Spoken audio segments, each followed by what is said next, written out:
तो क्या करना है, देखो बढ़िया से क्या लिखा है, निम्नलिखित द्विघात बहुपद के शून्य जांच करना है। द्विघात बहुपद है, द्विघात बहुपद की क्या करना है, शून्य जांच करना है। और शून्यकों तथा गुणांकों के बीच संबंध की सत्यता की जांच कीजिए। तो सबसे पहले हम क्या करेंगे, ये जो इसको लिखेंगे मानक रूप में लिखेंगे 6x², ठीक है, -7x है ना, ये 7x यहाँ पे लिखेंगे और -3 ये वाला रूप देना है। बहुपद का रूप ये होता है ax², ठीक है, और प्लस होता है bx और प्लस c, ये रूप होता है द्विघात बहुपद का, ये रूप होता है। बस समझ में आ रहा है? तो आपको जो है यहाँ पे देखो क्वेश्चन में क्या लिखा है, 6x² -3 -7x, 3 लास्ट में होना चाहिए, 3 बीच में है और 7x जो है लास्ट में, ठीक है ना। तो x वाला को पहले लिखेंगे, इसमें 2x पर पावर घात कितना है, 2 है, इसमें कुछ नहीं है तो 1 है, छिपा हुआ है। तो सबसे पहले आपको 6x पर पावर 2 लिखना है, फिर उसके बाद 7 - 7x लिखना है, फिर -3 लिखना है। लिख दिए।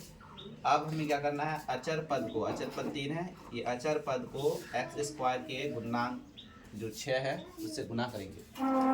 तो 3 को 6 से गुना करो, 3 छक्के 18, 3 को 6 से गुना करेंगे तो 18 होगा, 18 का अभाज्य गुणन निकालेंगे तो 2 से कटेगा, 2 के 2 कितने बार में 18 होगा, 2 नामा 18। फिर उसके बाद हम क्या करेंगे, 3 से काटेंगे, 3 थिया 9, फिर 3 से काटेंगे, 3 का 3।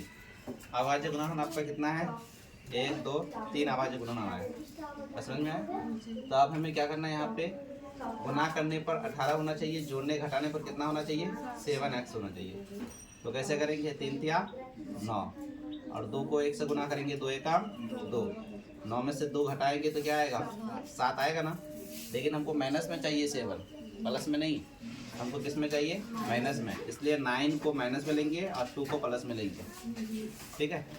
तो 9 में से 2 जाएगा, बचेगा 7, किस में बचेगा, माइनस में बचेगा। तो लिखिए, इसको ऐसे लिखेंगे 6x² माइनस माइनस यहाँ पे, तो माइनस 2 तरीका है लिखने का, डायरेक्ट लिख देते हैं, -9x और माइनस क्या करेंगे 2x। ये समझ में आ गया ना, ये वाला इसे मिटा देते हैं, -2x नहीं +2x होगा, है ना। अगर -2x करेंगे तो 9 और 2 11 हो जाएगा, दोनों माइनस में जोड़ना पड़ेगा, एक माइनस और एक प्लस को क्या करना है, घटाना है। तो हमको घटा करके 7x लाना है, या तो जोड़ करके ले आओ या तो घटा करके ले आओ, जोड़ करके तो आएगा नहीं, ठीक है ना। उसके बाद अचर पद में -3 है, ये -3 यहाँ पे उतार देंगे। अब हमें कॉमन लेना है, क्या लेना है हमें, कॉमन।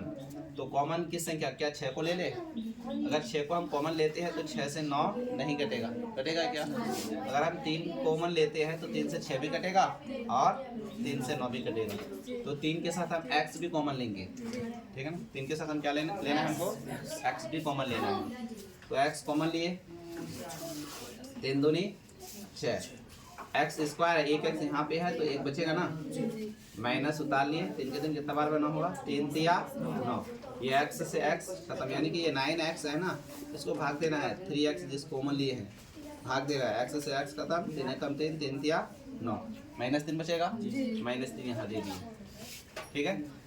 तो अब यहाँ पे भी जो हमको ना यही चाहिए, यही चाहिए ना, तो यहाँ पे भी हमको यही चाहिए। तो यहाँ 2x -3 तो है, तो कॉमन क्या लेंगे, कुछ एक लेना पड़ेगा, एक तो इनके साथ भी है, एक इनके साथ भी है। 2x यहाँ क्या है, -3 है, तो कौन सी चीज़ हम यहाँ पे कॉमन लेंगे, अगर 2 को कॉमन लेंगे तो 3 नहीं कटेगा ना, और हमको 2x -3 चाहिए, 2x -3 यहाँ पे है, तो हमें एक कॉमन लेना है। एक कहाँ पर है, ये 2x भी एक है, 2x में ही क्या है, एक है, ये 1 गुना 2 गुना 2x करोगे तो क्या, 2x को 1 से गुना करेंगे तो क्या होगा, 2x ही होगा ना। तो इसलिए यहाँ +1 कॉमन लिए, तो ये 2x यहाँ आ जाएगा, -3 भी, ठीक है। अब देखो ये दोनों सेम आया ना, ये दोनों सेम है ना, तो हमें क्या करना है, अब 3x, ये प्लस कितना है 1 +1, ये कॉमन लिए थे और ये कॉमन लिए थे, कॉमन वाला को एक साथ लिखेंगे, और ये दोनों सेम है, दोनों में से किसी एक को लेना है, ठीक है। अब इन दोनों का क्या निकालना है हमको, इन दोनों का क्या निकालना है, शून्य। हमें इन दोनों का क्या निकालना है? शून्य। तो शून्य निकालने के लिए क्या करेंगे? 3x + 1 बराबर 0 करेंगे। शून्य निकालना है तो बराबर 0 करना है, ठीक है।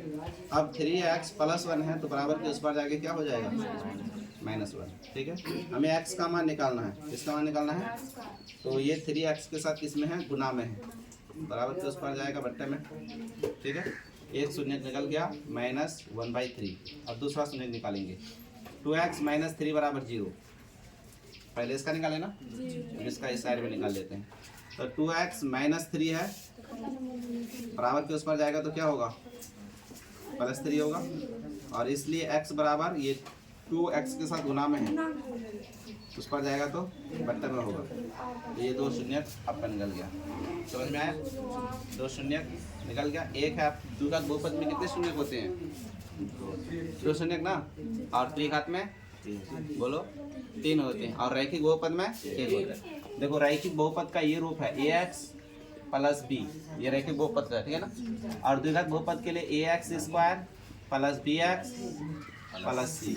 और त्रिघात के लिए क्या होता है? ax³ + bx² + cx और +d। ये त्रिघात बहुपद का रूप है, ठीक है। ऐसे क्वेश्चन आता है एग्जाम में, ठीक है। ये क्या है बताओ? रैखिक है। ये क्या है? रैखिक। और ये क्या है आपका? द्विघात बहुपद। और ये आपका क्या है? त्रिघात।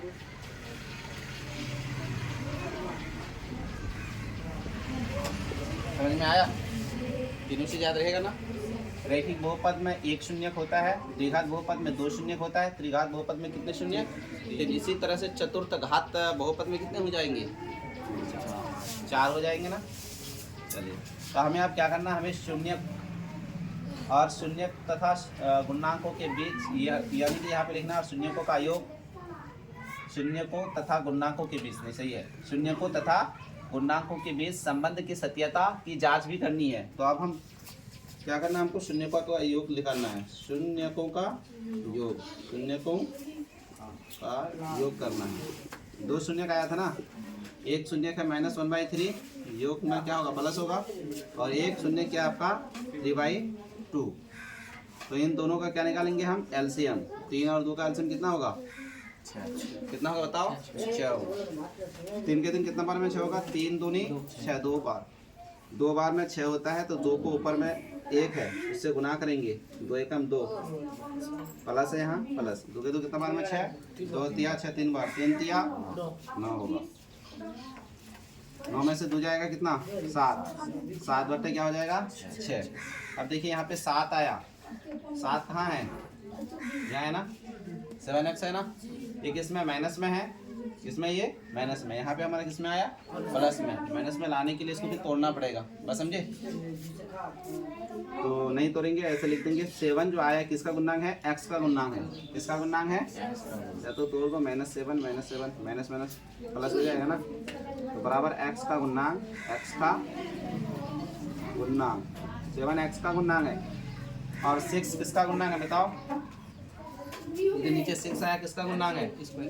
x² का गुणांक। किसका गुणांक है? x² का गुणांक। कोई दिक्कत? अब इस साइड में हम लिख देंगे शून्यकों का योग कर लिए, शून्यकों का गुणनफल करेंगे। शून्यकों का गुणनफल, गुणा करना पड़ेगा शून्य को। कितने शून्य थे? 2। एक है -1/3 और एक है आपका क्या? 3/2। इन दोनों को क्या करना है? गुना करना है। तो गुना करो। -1 को 3 से गुना करेंगे -3 होगा, और 3 को 2 से गुना करेंगे 6 होगा। तो -3 क्या है? -3 अचर पद है ना। -3 क्या है? अचर पद। और 6 क्या है? 6 क्या है? x² का गुणांक है। x² का गुणांक। कोई दिक्कत है? हाँ, कहीं पे दिक्कत है तो बताओ, समझा देते हैं। है क्या? नहीं है। एक बार देख लो बढ़िया से, उसको सुधार लेना है, ठीक है।